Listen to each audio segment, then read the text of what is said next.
front fast. We're going to do everything we can to do that, I promise you that. So give me a few more minutes, have a drink, some food.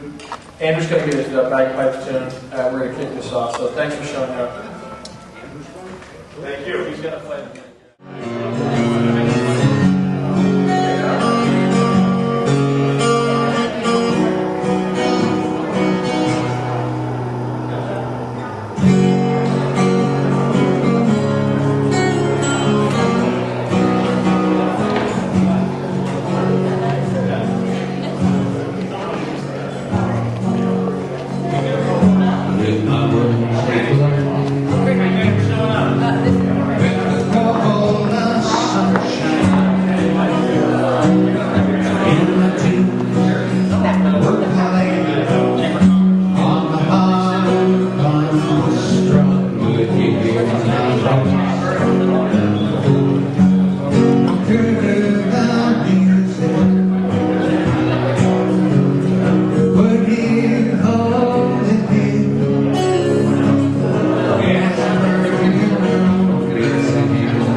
That's your dad, right?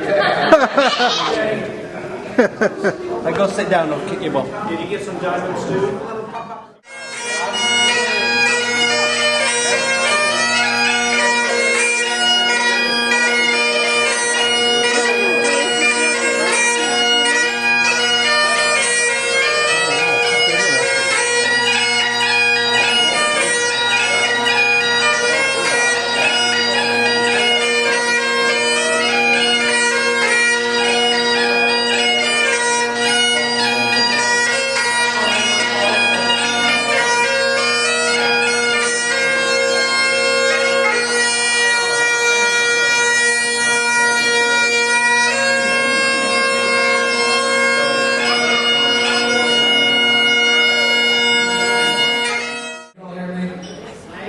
All right, we're going to get this ball rolling. Just thank you all for coming. Now, I've never seen an industry where CEOs work as hard as they do as a winery industry. I can't tell you. I'm shocked. Without exception, every winery I visited, the head person was up to their arms in grapes, frantically running around, checking sugar levels, talking on the cell phone, and I kind of feel guilty trying to haul you all out here. I almost don't know how I got here, but I think I know, and let's see if I can kind of backtrack and tell you. My father was an airline pilot, and it was a strange profession because either he was gone or he'd be home and he'd be exhausted, and occasionally he would take us to Europe with him. And if you ask me how many times have I been to Europe, I couldn't tell you. I've lost count, and I'm not bragging. But before 9/11, being a child of an airline pilot means you could basically walk on an airplane at 16 and go wherever you wanted. And we did. I remember once my family, we were in an Italian restaurant in Rome. And we wanted to go to the opera. And It was a little hole-in-the-wall place. It was mostly locals. And, we came in, we sat down, we began shoveling the food, and the owner came over and put his arm around my father. He said, slow down, enjoy your food. And I stopped and I looked around the restaurant, and everybody in the restaurant was looking at us. And I felt a little embarrassed, but I'll tell you, I never forgot that moment, and I never will. This year I began writing for The Independent, and I was lucky enough to get an assignment to cover a local winery. While it was a struggle to spell check all the French words, it was a breeze to tell this fascinating story as I realized the wine world isn't about wine itself. It's about food that it should accompany, the music that goes with it, the friends, and the family. It's about enjoyment. I heard Livermore had once a huge award in the distant past, and so I began looking for a local historian. After meeting the city historian Gary Drummand, I was shocked to learn that Charles Whitmore won gold in 1889 at the Paris Exposition, the one the Eiffel Tower was built for. Why didn't the world know this?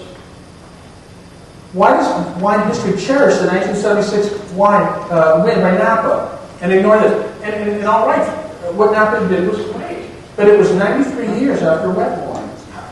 How is this possible? And it began to bother me. Here I thought Livermore was trying to become Napa, and it actually looked like Napa was trying to become Livermore, except they already had the business. There was something profoundly unfair about this, and it still bothers me. So what can we do? It just so happens we are at a port in our society similar to the time when the first cameras appeared. I was trained as a commercial artist. In the 1800s, painters were horrified to learn the kings and queens didn't want to have their portrait painted. They wanted a photograph. Some argue painting died at that point. Regardless of what you believe, painting would never again hold a place in our hearts as it once had. The radio was a favorite fantasy world of our parents and our grandparents. Yet the movies were more interesting, and they pushed radio aside. Well, what radio was loved early on, it gradually lost audiences to the moving pictures. Hollywood, which seemed like the ultimate source of entertainment, had unseated live theater, Broadway, and it would never be the same. It did to Broadway what the camera did to painting. What next would really turn heads? And you all probably remember this: television. Hollywood studios forbade actors to work on television, even as it was in its infancy, because the businessmen knew that history would repeat itself. We all know what happened. The grand theaters of old are crumbling today, if they aren't already gone. The drive-in theaters, which were just a flash in the pan, they came and they went. When the computer hit, we knew there would be another paradigm shift. The computer replaced television as it was on demand. The television would tell you what it wanted you to know. The computer was like a television that you could drive and go wherever you wanted with. It was also your mailman, and now your phone, your evening news, your newspaper. It's your record player, remember those? The computer's your calculator, your file cabinet, your printer, your camera. The list goes on and on. I just want to see as many local wines as possible. Cattlemen's. I'm sorry? Cattlemen's. Cattlemen's, that's right. If this first year is not scientific, that's fine. I want to put the local restaurants, and quite frankly, I want a second category, and it's wine merchants. What wine merchant in the Tri-Valley has more local wines than anybody else? And it's a cruel ironic thing. 70 years after Prohibition, we're still struggling for recognition. But this is part of it. It's recognizing the people who take care of each other.